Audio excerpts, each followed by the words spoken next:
Non align moment లాగా SAARC అనేది భారతదేశం యొక్క ఇనిషియేటివ్తో ఏర్పడిన సంస్థ. ఈ సార్క్లో సభ్య దేశాలన్నీ కూడా ఇంతవరకు బాగానే నడిచి ఉన్నాయి.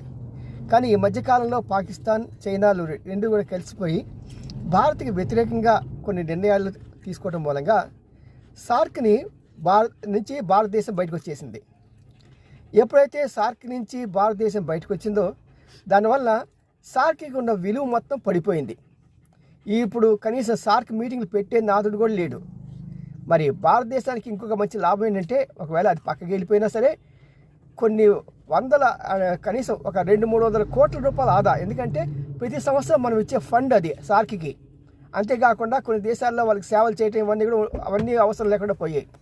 మరి ఇప్పుడు మనం G20లో అనే కొత్త సంస్థ స్థాపించి దానిలో మనం చాలా చాకచక్యంగా పనిచేస్తున్నాం కాబట్టి దాని అవసరం పోయింది. ఎవరు గుర్తించట్లేదు సార్క్ని.